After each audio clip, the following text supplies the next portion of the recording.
Hey everybody, कैसे हो आप सब। आई होप सब कुछ सही चल रहा होगा। वेल, ये फ्लेम एम्पर का एपिसोड नंबर 386। अगर आपने गलती से पिछला एपिसोड मिस कर दिया है तो आई स्ट्रांगली सजेस्ट कि आप पहले उसे देख लो, क्योंकि उसमें ऐसी कई चीजें हुई थी जो आपको आगे के एपिसोड्स को समझने में हेल्प करेंगी। और ये बैटल भी काफी लंबी चलने वाली है। हम डायरेक्टली स्टोरी को आगे बढ़ाते हैं। बेसिकली इस एपिसोड की शुरुआत होती है एक बूम की भयानक साउंड से। वो सोल पैलेस का हनजेंगाई जैसे काले रंग की एनर्जी ढक रखा होता है। उसका वो डेवल फिंगर अटैक सीधे जियान के वाटर वॉल से टकरा जाता है। स्पेस में पानी की क्रैशिंग आवाजें गूंजती रहती हैं। ऐसा लगता है पानी से उड़ने वाला सफेद धुआं पूरे आसमान को ढक देगा। हनजेंगाई तेजी से हंस के बोलते, हाँ हाँ लड़के, अब सब खत्म है। उसका और अपनी स्ट्रेंथ को बढ़ाता है, जिससे हम जियान के फिगर को धीरे धीरे पीछे जाते हुए देखते हैं। लेकिन जियान के चेहरे पे छुपी हुई स्माइल थी, उसे हनजेंगाई नोटिस नहीं कर पाता है। फाइनली जियान अपने वुड एट्रीब्यूट के डोमेन को यूज करता है, जिसका नाम था केज ऑफ 10,000 ट्रीज। बस ही की फ्लैश में उसकी फ्लेम्स को वो क्रेजी लाइफ हॉरर ढक लेता है। इन फ्लक्चुएशंस को सेंस करके जंगाई का चेहरा तुरंत ही बदल गया था। अनएक्सपेक्टेडली लड़का बस दो तरह की एनर्जी कोर को इस्तेमाल नहीं कर सकता, बल्कि इसके पास दो डोमेन्स भी है। क्रैक क्रैक के साउंड से धरती फटती निकलती है बहुत सारी बेलें, मतलब वाइन्स। ये वाइन्स जियान के इशारों को फॉलो करती हैं। ये विंड ब्रेकिंग साउंड के साथ जंगाई की तरफ टूट पड़ती हैं। हालांकि उसे उस ब्लैक एनर्जी ने ढक के रखा था, लेकिन शार्प वाइन्स के सामने कुछ नहीं टिक पाता। जियान कहता है डेथ। फाइनली कुछ पफ पफ की साउंड गूंजती है। जब वाइन्स जंगाई के आर पार हो गई थी, फाइनली उसका इंसानी शरीर हटता है, दिखाई देता है एक फैंटम। इस होल बॉडी को देख के जियान अपनी आंखें नैरो कर लेता है। फ्लेम बिना हेजिटेशन के वाइन्स को ढकती है। गूंजने लगती सिजल सिजल सिजल की आवाजें। पर मैं हनजंगाई की 7 स्टार दोशान की स्टैंड को बिल्कुल हल्के में नहीं लेना चाहिए, खासकर जब उसके पास उन सोल बॉडीज का सपोर्ट हो। वो हंस के कहता है कि तुम ये चाहते ही हो, तो फिर व्हेन हन हुआ। या फिर वो बेसिकली एक टेक्निक का इस्तेमाल करता है। अचानक से कई वो वो की आवाज सुनाई देती है। उसकी सोल बॉडी से भयानक ब्लैक एनर्जी निकली थी, जिसमें कुछ ग्रे कलर की लपटें भी दिखाई देती हैं। फाइनली उसके सर के ऊपर का स्पेस फटता है। इसमें से निकलता है एक भयानक सा फूल, ये जैसे हेल के रास्ते को खोल के बाहर आया हो। जब जेनिस फ्लावर को देखता है, उसकी भौं से घुट जाती है। वो मनी मन में कहता है eternal nightmare flame, Holi flame list में 14th रैंक पे। वो जानता था कि ये फ्लेम बिल्कुल नॉर्मल नहीं है, ये अपने शिकारों को इल्यूजन्स में डाल सकती थी, जिससे वो देखते देखते अपनी लाइफ और को खो देते हैं। जन बिल्कुल हेजिटेट नहीं करता है। एम्बर फ्लेम पफ पफ के साउंड से अलग होती है। फिर जन हाथों को पास लाके बोलता है मर्ज। एक ही फ्लैश में तैयार होता है एंग्री बुद्धा इनकारनेशन, क्योंकि जन की सारी फ्लेम्स पहले ही मर्ज हो चुकी होती हैं। ये एक दूसरे को रेस्ट नहीं करती हैं। स्पेस में क्रिक क्रिक क्रिक की साउंड गूंजने लगी थी। जन के हाथ के ऊपर फ्लोट करने वाला छोटा सा फायर सीड पूरे स्पेस को एकदम अनस्टेबल करके रख देता है। हनजेंगाई की आंखों में खतरनाक ग्रीड फ्लैश होती है। वो डिसाइड कर लेता है कि फ्लेम हर कीमत पे उसकी होगी। इसी माइंड में जियान ने अपने हाथ को आगे पुश कर दिया था। स्पेस में अचानक से बड़ा सा क्रैक बनता है और वो 4 कलर लोटस सीधे उसमें एंटर कर गया था। स्पेस में कैसे बदलाव हो रहे हैं हनजेंगाई अच्छे से फील कर पाता है। उधर के बोलता है व्हेन एंड हुआ swallow it। ये ऑर्डर फ्लावर को दिया गया था। वो टेरिफाइंग फ्लावर हल्का सा ट्रेम्बल हुआ था। तभी इसके सामने फिर होता है एंग्री बुद्धा इनकारनेशन, जो चिड़ चिड़ चिड़ बूम की साउंड सा टकराता है उस फ्लावर से। ये कुली ने आसमान को ट्रेम्बल करके रख देता है। वो धुएं और आग की लपटें चारों तरफ फैलने लगी थी। जनवरी मैस्टिक आवाज में कहता है ब्लूम। फ्लेम लोटस की कलियां खुलती हैं, जो चचर की आवाज के साथ स्पेस की फैब्रिक को फोल्ड कर देती हैं। फिर ऐसा एक्सप्लोजन हुआ था जिसकी वजह से दुनिया थर्रा गई थी। हनजेंगाई का वो डिवानिक फ्लावर जो कि अपनी कलियों को सिकोड़ने की कोशिश करता है, जिससे वो फ्लेम की लपटों से बच सके, लेकिन तब भी जन के अटैक के सामने टिक नहीं पाता है। इस पर हनजेंगाई की आंखें फड्डी की फड्डी रह गई थी। वो कांपती आवाजें में बोलते हैं चार होली फ्लेम्स समखना में मौत की आहट सुनाई देती है। एक्सप्लोजन से फैलने वाली रिपल्स के चपेटे में जो भी आता है वो ऐश में बदल जाता है, लेकिन ये भी जेंगाई के शौक से कंपेयर नहीं किया जा सकता था। होली फ्लेम्स ग्रेट 1000 वर्ल्ड में कितनी ज्यादा प्रीशियस है, इसके ऊपर किसी को डाउट नहीं था। सोल जेंगाई की मेमोरी में कोई भी इंसान एक से ज्यादा होली फ्लेम को निगल नहीं सकता है। अगर वो दूसरी निगलने की कोशिश करता है तो एक्सप्लोजन होगा जो शरीर और आत्मा को तबाह करके रख देगा। यहाँ तक कि सोल पैलेस का सबसे पावरफुल एग्जिस्टेंस भी है, वो भी बस एक ही होली फ्लेम को पोजेस करने की हिम्मत रखता है। लेकिन इस जियान जैसे लड़के के पास 4 होली फ्लेम्स है। ये बात सोल जेंगाई की मेमोरीज में रिकॉर्ड नहीं हो रही थी। क्या जब इस शौक से थोड़ा सा आगे बढ़ता है, उसका ध्यान जाता है जियान की कल्टीवेशन टेक्निक के ऊपर। बस फिर क्या उसका चेहरा शौक से एकदम एक्सट्रीम बदल गया था। वो भले इस बैटल में हार जाए, लेकिन उसने जियान का सीक्रेट जान लिया है। उसके हिसाब से उसे फ्यूचर में मौके जरूर मिलेंगे जब लास्ट फ्लेम वेव बूम की आवाज के साथ फैलती है। इसने रॉयल सिटी के दर्जनों किलोमीटर के इलाकों को एकदम तबाह कर दिया होता है। पूरा शहर खंडर जैसा लगता है। फ्लेम लोटस की टेरिफाइंग लहरें उस वानुआ फ्लावर को इजीली होके अंत में जाके नष्ट कर देती हैं, क्योंकि चीज सीधे सोल जेंगाई की सोल से बंधी हुई थी। इसकी बैकलैश पहुंचती है, तुरंत ही हम उसकी बॉडी को और भी फीका होते देखते हैं। ऐसा लगता है उसका सोल पूरी तरह से हिल गया हो। खैर भले उसका चेहरा पेल हो, लेकिन उसकी आंखों में से कोल्ड किलिंग इंटेंट कहीं नहीं गया था। सोल जंगाई अपनी हैसियत को चेंज करके बोलता यहाँ पर ज्यादा समय तक रहना सही नहीं है, मैं पहले अपना गोल पूरा करता हूँ। लेकिन मैं सोचा नहीं था कि कल का लड़का मुझे हरा देगा। बेसिकली वो यहाँ से एस्केप करने की कोशिश कर रहा था। वसीन को जान देखता है, वो कहता है भागना चाहता है। एंग्री बुद्धा रिइंकार्नेशन का इस्तेमाल करने की वजह से उसकी सांसें भी कमजोर हो चुकी होती हैं। जंगाई ज्यादा कमजोर था। वो इस लड़के की लाल आंखें देख के बोलता है, जियान अगर तुमने मुझे मार दिया तो तुम सोल पैलेस के मॉडल एनिमी बन जाओगे, फिर हम तुम्हारा कभी पीछा नहीं छोड़ेंगे, तुम्हें इस बारे में सोचना होगा। वो लगातार चिल्लाते हुए भाग रहा होता है। उसे लग रहा था कि सोल पैलेस के नाम से जियान डर जाएगा, लेकिन तब इसके साइड के स्पेस में से चिची की आवाज के साथ फ्लेम्स फैल रही थी। उसके सारे एस्केप रूट ब्लॉक हो जाते हैं और वो कैद हो गया था। जियान वॉइड से बाहर आके बोलता है, मजाक नहीं है, मैं भले ही अभी सोल पैलेस का मॉडल एनिमी ना हूँ, लेकिन एक दिन मैं उन्हें खुद ढूंढूंगा। हालांकि उसके चेहरे के रंग उड़ चुके थे, लेकिन हाथ में मौजूद होता है एम्बर लिक्विड, जो बेसिकली सोल जंगा की मौत का पैगाम था। जैसे वो जियान के हाथ में होली फ्लेम के सोर्स को देखता है, हन जगह की लूजरी बॉडी वॉलंटरी ट्रेम्बल होती है। वो कहता है, नहीं नहीं,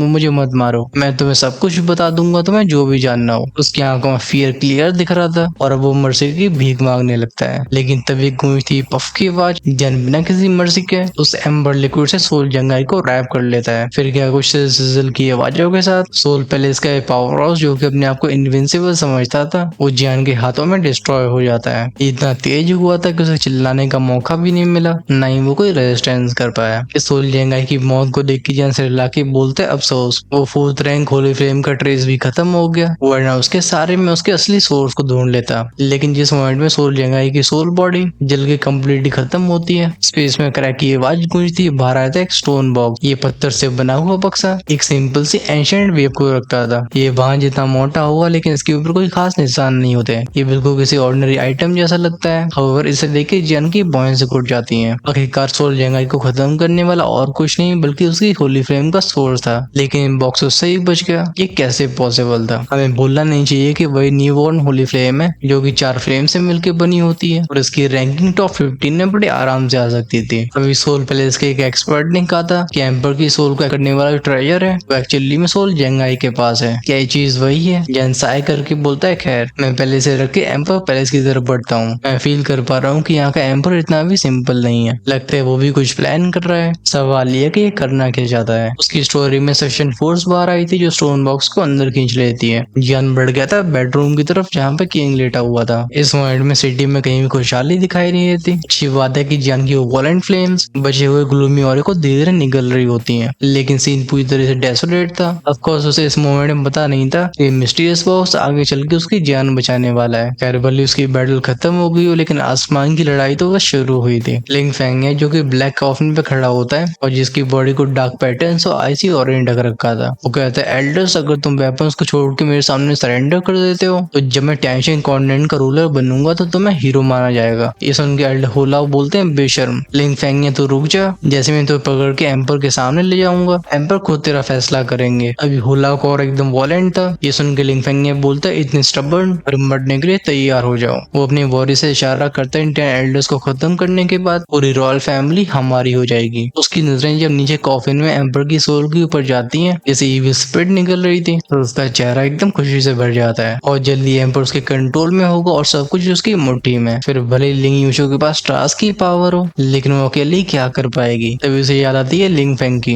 वो कहते हैं, हाँ उसके पास स्टार कॉन्टिनेंट की सबसे पावरफुल कॉम्बैट पावर है, मतलब फोर्स है, लेकिन क्या ये मार्शल आर्टिस्ट में डिमोनिक पावर्स का सामना कर पाएंगे? क्या उसे सच में लगता है कि होली सी के एंजल्स बस उसकी हेल्प करने के लिए आए हैं? ही डेविल फ्रूट के बदले में एंजल्स नेचुरली मेरी तरफ है। लिंग फेंग को जब ये मालूम पड़ेगा तो मैं देखना चाहूंगा कि वो अपने चेहरे पे कैसा एक्सप्रेशन बनाता है। अब बस इस समय का खेल रह गया था। तभी ग्लूमी आवाज कहती, ही सुनाई टेंशन कॉन्टिनेंट का वुडन एट्रीब्यूट काफी ज्यादा स्ट्रॉन्ग है, चलो आज इसकी जांच मैं खुद करता हूँ। ये 4 में से एक ड्रैगन की खोपड़ी पे खड़ा हुआ एक बंदा होता है। उसकी कहती 4 ड्रैगन लॉ कॉफिन के ऊपर के वॉइड में बूम बूम के साउंड गूंजते हैं। ये कुछ ऐसा था जैसे कोई बड़ी चीज अपीयर होने वाली हो। और से बोलने वाला सोल बुजी था और उसके साथ 3 और पावरफुल एक्सपर्ट्स होते हैं। वही जब एल्डर हुल्ला और बाकी लोग इस सीन को देखते हैं, वो कहते हैं 7 स्टार दोशन पीक। बेसिकली हनवुजी 7 स्टार दोशन परफेक्शन पे था। फिर एक एक्सपर्ट होता है लेट स्टेज पे और बाकी 2 अर्ली पे। हालांकि 10 एल्डर्स की स्टैंड भी 7 स्टार दोशान पे होती है, लेकिन तब भी ने मुश्किलों का सामना करना पड़ रहा था। बेकार एल्डर्स की स्ट्रेंथ अर्ली स्टेज से लेट स्टेज तक फैली हुई थी। इनमें 5 अर्ली स्टेज पे होते हैं और सिर्फ 3 होते हैं लेट स्टेज में, जैसे लिंकफिंग कहता है डू इट। आसमान में मौजूद चारों ड्रैगन कॉर्प्सेस तेजी से हिलने लगती हैं, फिर उन फिगर्स के कंट्रोल में आ जाती हैं जो उनके ऊपर बैठे होते हैं। हवा में जुश जुश की आवाजें गूंजती हैं। ये चारों एल्डर्स पर टूट पड़े थे। हनबुजी हंसते हुए बोलते 3 7 स्टार दो इमोर्टल्स को मैं संभालता हूँ। 10वां एल्डर्स में टाइगर एल्डर, वुल्फ एल्डर और यंग लाओ ये 7 स्टार दो ईशान के लेट स्टेज पे थे। वुल्फ एल्डर बोलते हैं अब हम क्या कर रहे हैं। वो सीनियोरिटी की वजह से टाइगर एल्डर के साथ सामने खड़े हुए थे। ऑफकोर्स मैं टाइगर एल्डर हुला को बोल रहा हूँ, जो कहते हैं हमें आगे बढ़ना होगा। उनकी नजर उस तैरते हुए कॉफिन के ऊपर जाती है जो घन ईविल क्लाउड से ढकने लगा था। ऐसा लग रहा था उसके अंदर कुछ ज्यादा डरावनी चीज छिपी हो। क्या सोल बूजी कोई रैम नहीं दिखाता। वो हाथ को उठा के बोलते हेवली सोल पाम। वर्ल्ड में से बहुत सारी सोल बॉडीज बाहर आती हैं जो उसके हाथ में कंडेंस होने लगी थी। फाइनली कंडेंस हुआ था एक बड़ा सा पाम प्रिंट। जैसे जैसे वो आगे पुश करता है स्पेस वेंग के साउंड से ट्रेम्बल होता है। देखने से लगा था स्पेस टूट कर गिर जाएगा। उस अटैक की पीछे की टेरिफाइंग स्टैंड को सेंस करके उल्लाह के दिल में भी डर जाग जाता है। वो मन ही मन में कहते हैं सोल पैलेस के लोग इतने पावरफुल कैसे हैं। फोर्स से बोलते बोलते उनका लाइफ ऑरा फैलना बंद नहीं होता। उनकी एनर्जी सबके सामने एक मोटी सी शील्ड बना लेती है। इसी मोमेंट में सोल बूजी का वो पाम अटैक जुश बैंग की साउंड से डिफेंस से टकराया था।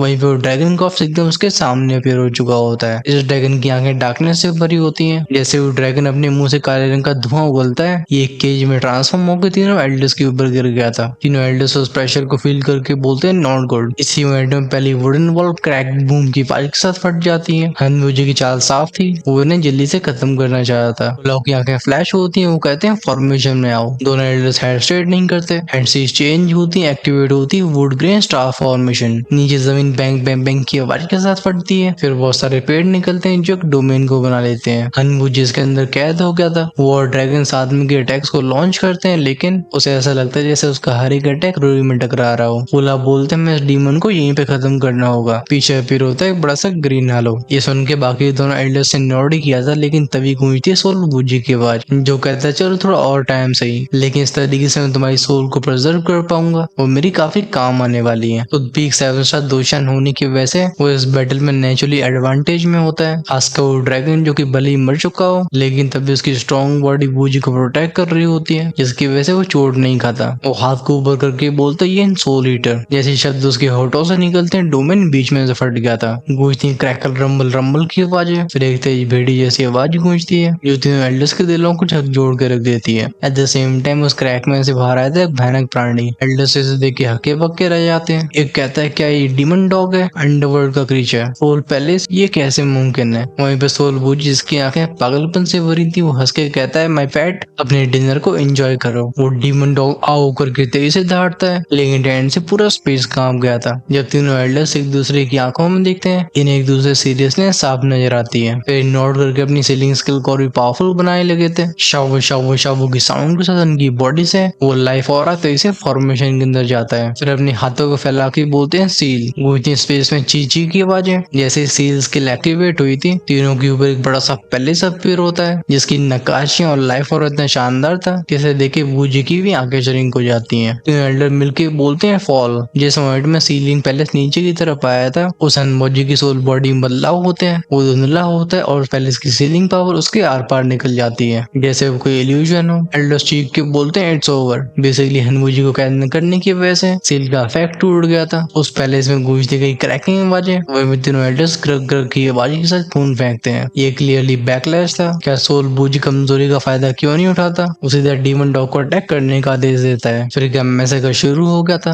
बैटलफील्ड में गूंजती आर की चीखने की आवाजें। कुछ ही देर में उस डिमोनिक डॉग ने तीनों एल्डर्स की बॉडी को सफा चढ़ कर दिया होता है। वहीं पे इनकी कमजोर सोल्स को सोल बूजी कैद कर लेता है। वो कहता है सोल सब भी मेरे लिए यूजफुल है। बुरा तो तुम्हारे भाई को भी लग रहा है, लेकिन इस तरीके से इन 3 लेट से 7 स्टार दिवमूटर्स का अंत हुआ था। हम सीन ले जाते हैं बचे हुए सातों एल्डर्स की तरफ। इनकी शौक से भरी आंखें उस बैटलफील्ड को देख रही होती हैं जिसे ढक रखा था धुएं ने। उस क्योटिक स्टॉर्म के बीच में इन सातों को डरावना ऑरा फील होता है। कोई हिचकिचाते हुए बोलते हैं हुलाओ और बाकी क्या वो जीत गए। एक्चुअली मुझे हनबुजी इन तीनों लेट से 7 स्टार दिवमूटर से भिड़ा था। बाकी जगहों पर टेरिफाइंग बैटल शुरू हो चुकी थी। शायद जब इन सातों के दिमाग में कंफ्यूजन चल रहा होता है, एक भारी आवाज कहते हैं वो तीनों तो खत्म हो गए, अब बस तुम सबका पकड़ा जाना बाकी है। इस आवाज को सुन के सातों एल्डर्स की आंखें श्रिंक हो जाती हैं। इन्हें वो बेखौफ सोल बूजी दिखाई देता है जो कि उस ड्रैगन की कॉप्स के ऊपर खड़ा हुआ था। अभी कुछ समय पहले तीनों एल्डर्स ने फॉर्मेशन डोमेन का इस्तेमाल करके इस सोल बूजी को कैद करने की कोशिश की की थी, लेकिन अब वो डोमेन टूट चुका था और एल्डर्स का कोई और फील नहीं होता। लिंग फेंगिया के साइड के वो 3 पावर हाउसेस जो कि उन 3 ड्रैगन कॉसेस के ऊपर खड़े होते हैं, ये मनी मन में कहते हैं सोल बूजी आखिर कर क्या रहा है। ये तीनों जानते थे कि वो तीनों एल्डर्स जो कि लेट साइड की स्टैंड को रखते थे, उन्हें साथ में मिलकर भी हराना बहुत मुश्किल था, लेकिन हनबूजी ने अकेला करके दिखाया है। हनबूजी जिसकी आंखों में डार्क ऑरा बढ़ने लगा था,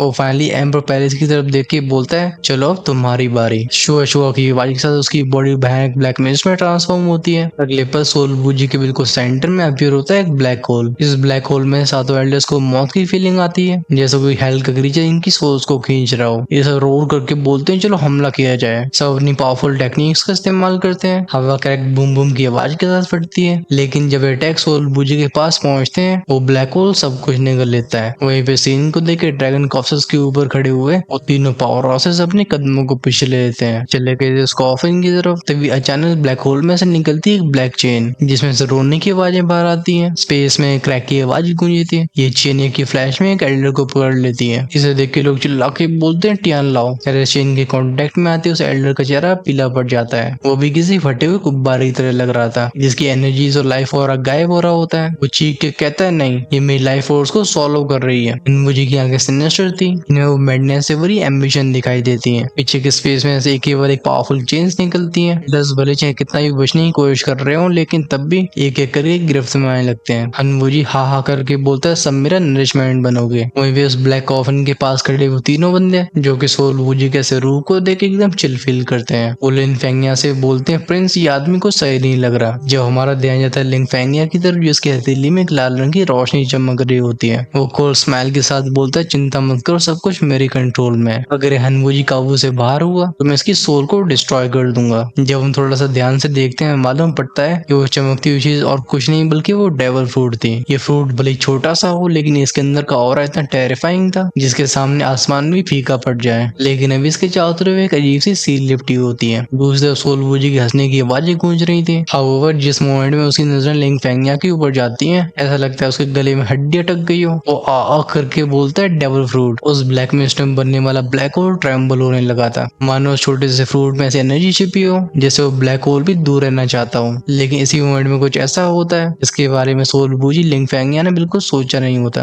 अचानक से क्रैक का साउंड गूंजता है, डेविल फ्रूट में दरार बनती है। इसी इंस्टेंट में वो आधा फ्रूट खाली हो गया था। अब बस इसके आधे से वो गहरे रंग का हरा लिक्विड बचा होता है। लिंग फेंगिया अपने ट्विस्टेड एक्सप्रेशन के साथ धाड़ के बोलते हैं डैम बेस्टर्ड। एक्चुअली में जब जियान ने अंडरग्राउंड पैलेस में हमला किया था, तभी लिंग फेंगिया ने गामा को मजबूर कर दिया होता है कि वो डेविल फ्रूट उसे सौंप दे। ये सोल पैलेस की टेक्निक की वजह से, लेकिन गामा ने उसे धोखा दे दिया था। डेविल फ्रूट 2 थे, एक अध पका और एक पूरा पका। लिंग फेंगिया को भरोसा था कि जो फ्रूट उसे मिला है वो पूरा पका है, लेकिन अब जब वो देखता है तो उसे मालूम पड़ता है कि बस इसके ऊपर एक टेक्निक का इस्तेमाल करके इसे फुली रैप्ड दिखाया गया था। वहीं पे इस मंजर को देख के हनबूजी बहुत खुश होता है। वो ही करके बोलता है लिन फेंगिया तूने जिस तरीके से अपनी फैमिली को भी धोखा दिया, तेरे ऊपर कौन भरोसा करेगा। सोल बूजी की बॉडी आसमान के काले बादलों में समाने लगती है, जैसे उन इविल क्लाउड्स के रंग बदलने लगे थे। इन काले बादलों के सामने दुनिया रंग खो देती है। कैनियन माउंटेन में एक ठंडी काली एनर्जी फैलती है। हम एम्पर के बेडरूम का रुख करते हैं, जिस तरफ जियान बढ़ रहा था। उस कमरे के अंदर एक आवाज बोलती माय लॉर्ड, प्रिंस लिंग फेंगिया के सारे आदमी खत्म हो चुके हैं, अब बचे हुए गार्ड्स हमारे हैं। लेकिन लगता है सोल हॉल और कई पावरफुल फोर्सेस यहाँ के लिए बढ़ रही हैं। इनके और नंबर्स को सेंस करके साफ कहा जा सकता है कि हम इनका सामना नहीं कर पाएंगे। इसी मोमेंट में इस पैलेस के सामने के एक्सपर्ट्स अपीयर होते हैं। आसमान में लिंग फेंग फ्लोट करता हुआ दिखाई देता है, जिसकी गहरी लालच से भरी नजरें अपने फादर के रूम के ऊपर टिकी होती हैं। इसके जस्ट पीछे हवा में एक ब्लैक रोडमैन खड़ा था। भले हम इसके चेहरे को देख ना पा रहे हो, लेकिन इसकी आंखें साफ बता रही होती है कि दुनिया को कुछ नहीं समझता। लिन फेंग सच झुका के बोलते हैं मुझे बस थोड़ा समय चाहिए। सामने एम्पर का बेडरूम है। उस नालायक लिंग फेंगिया ने पहली चीजों को हमारे लिए आसान कर दिया है। वो उसका जिंदा रहना बिल्कुल जरूरी नहीं है, जैसे आप एक्शन लोगे हमारा प्लान सक्सेसफुल हो जाएगा। ये लिन फेंग जो कि इतना घमंडी होता है, इस समय उसके चेहरे पे साफ रिस्पेक्ट दिखाई देती है। आखिरकार वो जानता था कि भले एम्पर बीमार है, लेकिन एक 7 स्टार दी मॉडल को मिटा सके ऐसी पावर बस होली सी के पास ही है। और एक ब्लैक रोडमैन को नॉर्मल व्यक्ति नहीं था, इसकी असली आइडेंटिटी का लिंग फेंग को भी पता नहीं होता। बस वो इतना जानता था कि रोविंग एंजल मैकल का सबसे लॉयल सबऑर्डिनेट है, और अगर वो यहाँ पे खुद अपीयर हुआ है तो ये पूरा इंसिडेंट मैकल की नजरों में जरूर होगा। लेकिन लिन फेंग के लिए मायने नहीं रखता था। उसका गोल होता है एम्पर को खत्म करके आधी सेना को हथियाना, क्योंकि किंगडम की आधी फोर्सेस ऑलरेडी उसके साइड में थी। खासकर क्योंकि उसके पास होलिसी की भी हेल्प है। ये पूरा टेंशन कंटेंट उसकी मुट्ठी में होगा। वो ब्लैक रोड में बोलते हैं प्रिंस चलो, उम्मीद है तुमने उस बादे को भुलाया नहीं होगा। उसकी आवाज इतनी इमोशनलेस होती है जैसे इसके सामने लिन फेंग पहले से ही खत्म हो चुका हो। वही बेडरूम के अंदर का माहौल अजीब था, अंदर से ना ही कोई आवाज आ रही थी ना ही कोई ऑरा फील हो रहा था। एक पल के लिए ऐसे एटमोसफेयर को फील करके पुलिसी का वो वॉरियर भी ठिठक जाता है। ये पूरा पहले से एकदम पहाड़ों की चोटी बना होता है। इसके बनने में बेशकीमती मटेरियल्स का इस्तेमाल हुआ था। हमें जगह जहाँ पे क्रिस्टल चमकते हुए दिखाई देते हैं तो कहीं गोल्ड और सिल्वरी ग्लो। इस पैलेस में थे 4 बड़े बड़े हॉल्स जो कि library, training ground, tea house और गेस्ट हॉल कहे जाते थे, और इनके बीच में होता है एक शानदार सा बेडरूम। हम सीधा फोकस करते हैं सीढ़ियों के ऊपर जिनके ऊपर लिन फेंग चढ़ रहा था। वो कहते हैं फादर ये बेटा आपसे मिलने के लिए आया है। तभी स्पेस ट्रैवल हुआ था, इसमें से एक गार्ड बाहर आता है और उसके हाथ में एक फीमेल होती है। उसे झुका के बोलता है योर हाइनेस, ये हमें काफी सस्पिशियस लग रही थी इसलिए हम इसे आपके पास ले आए। उस फीमेल फिगर को देख के लिन फेंग के चेहरे पे सरप्राइज अपीयर होता है। वो कहता है लिंग यूशु तुम अब भी जिंदा हो। एक्चुअल में ऑल्टर में सोल जंगाई और जान के बीच में फाइट हो रही थी, उसमें लास्ट में जो अटैक का इस्तेमाल किया होता है लिन फेंग के हिसाब से उसके कांटेक्ट में आते ही इस लड़की को खत्म हो जाना चाहिए था, लेकिन अनएक्सपेक्टेडली बच गई। ऑफ कोर्स इसका पूरा शरीर घाव से भरा हुआ था। हम फोकस करते हैं लिंग यूशु के ऊपर, जिसकी सांसें तेज थी। दांती में इसकी बोलती लिन फेंग तूने एक्चुअली में आउटसाइडर्स के साथ मिलके अपने फादर को मर्डर करने का प्लान बनाया, कुछ जानवरों से भी बदतर है। लिन फेंग कोल्ड टोन में बोलते जीतने वाला राजा होता है और हारने वाला चोर। लड़की तो ज्यादा ऊंची बातें नहीं करनी चाहिए। वो यूशु को यहीं पे छोड़ के आगे बढ़ जाता है। उसके लिए सबसे जरूरी था एम्पर को मिटाना। वो जैसे ही सोल्जर्स की सील को हासिल करेगा पूरी सेना उसके कब्जे में आ जाएगी। हाउएवर इस इंस्टेंट में चेंजेस होते हैं, फिर कान में जाती हैं रिप रिप रिप की आवाजें। स्पेस में बड़े बड़े फिशर्स बनते हैं जैसे कि टेरिफाइंग पावर ने जग जोड़ के रख दिया। लिंग फेंग का चेहरा उतर गया था। वो कहता है ये क्या। लिंग फेंग के पीछे ब्लैक रोमैन था, उसकी बॉडी पे भी ट्रेम्बल हो गई होती है। तभी बेडरूम के दरवाजे खुलते हैं, सामने अपीयर होता है एक दुबला पतला सा इंसान, लेकिन इसकी आंखों का ग्लो और शार्पनेस ये साफ कर रहा था कि कोई नॉर्मल एग्जिस्टेंस नहीं है। एम्पर रवि एक बूढ़े से कमजोर व्यक्ति को सहारा दे रहा होता है। वो आगे देख के बोलते हैं फेंगर तुमने और फेंगयान ने मुझे निराश कर दिया। तुरंत ही गूंजती एक थर्ड की आवाज। क्योंकि एम्पर के पास रॉयल ब्लड लाइन थी वो लिन फेंग इस प्रेशर को झेल नहीं पाता है। लिन फेंग तुरंत ही एक्टिंग शुरू करता है। वो कहता है फादर बहुत अच्छा हुआ, उसको सुरक्षित देके मैं बहुत खुश हूँ। और उस लिन फेंगयान ने बगावत कर दी है। अभी लिन फेंग के पीछे ब्लैक रोमैन खड़ा हुआ था, उसकी आंखें भी श्रिंक हो गई होती हैं। ऐसा लग रहा था होली सी की पावर के बाद भी वो अपने आप को कमजोर महसूस कर रहा हो। वो गहरी सांस भर के बोलता है तो ये बात है, तुमने किसी और की स्ट्रेंथ और लाइफ को ले लिया है। मैंने एक्सपेक्ट नहीं किया था कि टेंशिंग कॉन्टिनेंट का वो ग्रेट एम्परर एक्चुअली में अपने सबऑर्डिनेट के साथ ऐसा करेगा। एक्चुअली में सच्चाई ये थी कि एम्पर जिसे सहारा दे रहा था वो और कोई नहीं बल्कि उसका पर्सनल गार्ड युआन शाओ था, जिसने अपनी लाइफ और कल्टीवेशन को सौंप दिया था एम्परर को। देखते देखते युआन शाओ एम्पर की तरफ नोट करने के बाद किसी सूखे हुए पत्ते की तरह हवा में मिल जाता है। वो राख बन के मिट गया था। एम्पर साय करके बोलते हैं युआन शाओ तो हमेशा इस कॉन्टिनेंट के हीरो रहोगे। फाइनली उनकी नजरें होली सी के बंदे के ऊपर जाती हैं। एट द सेम टाइम उनकी मैस्टिक की आवाज गूंजती है जो कहती है अब चलो देर नहीं करते, आज चाहे एंजल खुद यहाँ पे आ जाए लेकिन तब भी तुझे बचा नहीं सकती। आखिरकार मेरे टेंशिंग कॉन्टिनेंट के मामलों में जो भी दखलंदाजी करेगा उसे खून से जवाब देना पड़ेगा। इस आवाज के साथ आसमान कांपा था। साथ में गूंजती मुफल्ड बैंग बैंग बैंग की आवाजें ये अपने साथ टायरेनिकल ऑरे को लाती हैं। पुलिस का एक्सपर्ट कदम पीछे लेके बोलता है इट्स अ इमोर्टल। ये पावर किसी बीमार इंसान की तो बिल्कुल नहीं थी। इस लेवल की स्ट्रेंथ का सामना बस एक 7 स्टार दोशान नहीं कर सकता है। यहाँ तक कि उसकी मास्टर परेड एंजल मैकल भी शायद इसे जीत ना पाए। एक ही पल में सब कुछ चेंज हो चुका था। ब्लैक रो के अंदर उसके हाथ क्लेंच होते हैं। वो जिसे इजी बैटल समझ रहा होता है लगता सिचुएशन लाइफ और डेथ की होने वाली है। ये होली सी के 3 गार्ड्स में से एक था। इसका नाम था सीका और स्ट्रेंथ 7 स्टार दोशान के बीच में होती है। सीका पहले अपनी एंजाइटी को छिपाता है, फिर वो आंखें नैरो करके बोलता है नहीं ये 8 स्टार्स नहीं बल्कि हाफ स्टार की पावर है। हालात बहुत ही ट्रिकी हो चुके थे लेकिन उसे उम्मीद फिर से दिखाई देने लगी थी। ऑफ कोर्स ये सब विचार भले उसके दिमाग में चल रहे हो लेकिन एम्पर हेजिटेट नहीं करता है। उसका हाथ ऊपर उठता है, एक इशारे पे चारों तरफ की एनर्जी बहुत ही वायलेंट होती है और धम धम धम की साउंड साथ चाहे लिन फेंग हो या फिर होली सी का मीका हो उनके पैर जमीन में गड़ने लगते हैं। ये फील करते हैं एक समुद्र जैसे औरे को। एनर्जी एक पफ की साउंड साथ बड़े से खंजर को बनाती है जो स्पेस को फाड़ते हुए चला जाता है सीका की तरफ। एक ग्रू की आवाज गूंजी थी। उस बंदे ने जिस रूप से खुद को ढक रखा होता है वो तबाह हो जाती है। फाइनली हमें उसका आइसी कोल्ड फेस दिखाई देता है जिसमें अभी हैवी सीरियसनेस मौजूद थी। साथ में क्लैंक क्लैंक क्लैंक की साउंड साथ एक मेटेलिक हालो जिसमें निकलती सफेद रंग की रोशनी वो उसके पीछे पैर हुआ था। इस अटैक की वेव्स इतनी पावरफुल थी कि इससे लिंग यूशु खत्म हो सकती थी, लेकिन एक इशारे में उसके पैरों के नीचे का स्पेस खुलता है और वो सीधा अपने फादर के पास में पैर होती है। इस मोमेंट में चेंजिंग की पूरी बॉडी ट्रेम्बल हो रही थी। वो आंसुओं को रोकते हुए बोलती है, फादर आप ठीक हो? एम्पर अपनी बेटी की तरफ देख के बोलते हैं, शाओशू इन सालों में मैंने तुम्हें बहुत कष्ट दिए हैं। फिर वो अपनी हथेली को खोलते हैं, अब फिर होता है एक जेड पेंडेंट। ये एक अजीब सा टोकन था। वो बताते हैं ये मिलिट्री टोकन, इसे ले जाओ, सब तुम्हारे ऑर्डर्स को मानेंगे। तुम सबको इस कैटास्ट्रॉफी से बचाओ और अपने आप को क्वीन के रूप में स्टेबलाइज करो। ये वही मिलिट्री टेलिस्मैन था जिसके पीछे लिंग फेंग पड़ा हुआ था। इसे कॉन्टिनेंट की 50% फोर्स को मोबिलाइज किया जा सकता था। हाउएवर लिंग यशु तब भी हेजिटेट करती है। एम्बर कहते हैं बाकी सब मैं संभालता हूँ, लेकिन बच्ची कुछ ऐसी चीजें हैं जिन्हें तुम बस अकेले ही फेस कर सकती हो। लिंग यशु फाइनली उस टेलिस्मैन को पकड़ती है। वो डिटर्मिनेशन के साथ नोट करके आर्मी की तरफ बढ़ गई थी। पीछे लिन फेंग और होलिसी का वॉरियर सीखा रह जाता है। अभी जो भी हुआ था वो लिन फेंग के दिमाग में रजिस्टर नहीं हो पाया था, लेकिन जब उसे सिचुएशन समझ में आती है उसकी आंखें एकदम मैडनेस से भरती हैं। वो चीख के बोलते, ओल्ड मैन मैंने तेरे लिए जान दी, खून बहाया और तू क्वीन उस लड़की को बनाना चाहता है। एम्पर अपने सर को लाके बोलते हैं, फैंग मैं जानता हूँ कि तू यहाँ पे क्यों आया था और तेरे जैसे खून के प्यासे लोगों को कोऑर्डिनेट सौंपा नहीं जा सकता। तू और फैंग या दोनों ही जानवर से भी नीचे हो। क्या चलो आज मैं घर को साफ करता हूँ। इस आवाज के साथ पूरा मैदान ट्रेम्बल होने लगा था, जैसे अपने असली मालिक का स्वागत कर रहा हूँ। इसी समय लिनफेंग माउंटेन के शानदार से कमरे का सीन दिखाया जाता है, जहाँ वो परेड एंजल मैकल चुपचाप से बैठी होती है। उसकी पतली सी जेट जैसी उंगलियां हवा में कई अजीब से साइंस को बना रही थी। हर एक मार्क वर्ड में समा जाता था। तभी कोई दरवाजे को नॉक करता है। मैकल कहती है, अंदर आ जाओ। एंट्री मारती एक फीमेल व्हाइट रोब एक्सपर्ट। ये थी सोल मैकल की फीमेल गार्ड, एक 7 स्टार द्विमोटल लेट स्टेज की एक्सपर्ट। वो बोलती, मास्टर लिंग फेंग का प्लान खराब हो गया है। युएन शॉ ने अपनी सोल को सैक्रिफाइस करके